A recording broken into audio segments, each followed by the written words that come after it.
सदन में ये आश्वासन दिया, तो मैं तो आज मुख्यमंत्री जी से पूछना चाहता हूं कि जो उन्होंने सदन में आश्वासन दिया है उसके बाद क्या कदम आप उठा रहे हैं। आप सदन में आके ही इसकी घोषणा करिए और हम तैयार हैं। हमसे जो मदद हो सकती है, आप कोर्ट जा रहे हैं, अगर आप चाहेंगे हम भी कोर्ट चले जाएंगे। मेन मुद्दा कल का 3 थे, परिसमन, आरक्षण और रोटेशन। परिसमन और रोटेशन संविधान में इसका प्रावधान है, वो तो कानूनी करना है। पता नहीं किस बात के कारण ये भाग रहे थे परिसमन और रोटेशन से। आरक्षण तो होना ही है। तो जो मैंने कल कहा, मैं दोहराना चाहता हूं कि ऐसा ट्रंकेटेड चुनाव अपने देश में कभी नहीं हुआ कि कहीं हो रहा है कहीं नहीं हो रहा, कोई जानता है कि मेरा होगा या नहीं होगा, आरक्षण होगा।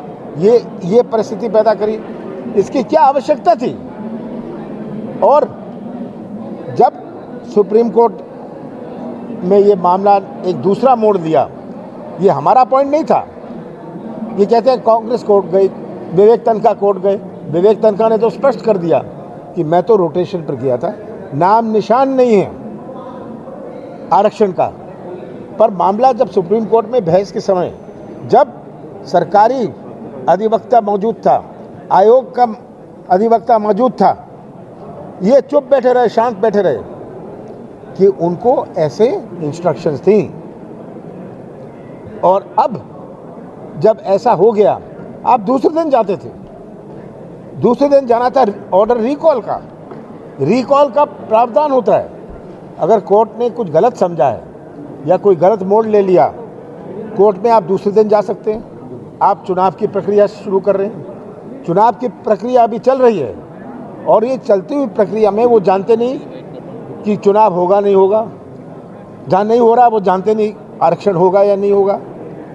जो हमारा पिछड़ा वर्ग है वो केवल आरक्षित सीट के प्रश्न नहीं है, वो तो दूसरी जगह भी है जहाँ आरक्षण नहीं है। तो आज मेरी मांग तो यही है कि मुख्यमंत्री जी आप सदन में आके रोटेशन की बात कर लीजिए, परिसमन की बात कह दीजिए और आरक्षण की बात कह दीजिए, ताकि पूरा प्रदेश, हर पंचायत को आप अवगत कराइए। सदन को तो कराइए, पर इससे हर पंचायत प्रदेश का को भी जानकारी मिलेगी। वो भी तैयारी कर रहा है, सबने नॉमिनेशन फाइल कर लिया। चुनाव क्या वो लड़ेगा? और अभी तक पिछले बार का कुछ हुआ नहीं। अरे भाई, मैंने तो साफ बात कही, ये जो होता है कोर्ट में, पिटीशन में होता है, ये वीडियो की बात करने लग गई। आपने भी वीडियो देखा होगा, देखा है? वीडियो में कभी कोई आरक्षण की बात उठी? पर कह रहे मेरे पास वीडियो है। ये गुमराह करने की, असत्य बात करने की, ये मुझे ताज्जुब होता है कि ये मुस्कुरा के झूठ बोल देते हैं।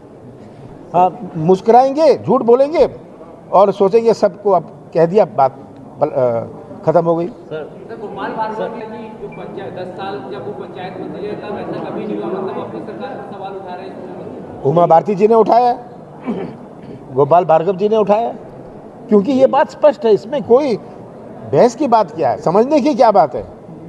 ये तो आप लोग भी समझते हैं जो चुनाव नहीं लड़ते। आप सदन के बाद आज कह रहे हैं ये बात, तो ये बात जिस दिन से उठी थी उस दिन से भी हम तो कह रहे हैं आरक्षण के बगैर अपना पक्ष। अरे भाई, हम तो ये उसी दिन से कह रहे हैं आरक्षण के बगैर। अगर किसी को कोर्ट में जाना है, सरकार को ही जाना है। Sir, one question. Shivraj government has taken a decision to transfer the IS officer Kalpana Srivastava, who was working as a principal secretary in horticulture department on non-working day. How you take this decision, because she gave the order for the inquiry of onion. देखिए, ये तो एक उदाहरण है, ये एक उदाहरण है, ऐसे बहुत सारे उदाहरण हैं। ये मामला बन गया क्योंकि जो अधिकारी सही बात करना चाहता है, भ्रष्टाचार का विरोध कर रहा है, उसकी ट्रांसफ़र हो जाती है। कल्पना श्रीवास्तव जी का ट्रांसफ़र क्योंकि छुट्टी के दिन हुआ, ये न्यूज़ बन गया। आप लोग तो इसको न्यूज़ बनाते नहीं है कि भ्रष्टाचार क्या हो रहा है, किसी छिपा है नहीं, और भी है। हाँ, भ्रष्टाचार जो हो रहा है, भ्रष्टाचार की अब व्यवस्था बना ली है, डिपार्टमेंट ऑफ भ्रष्टाचार।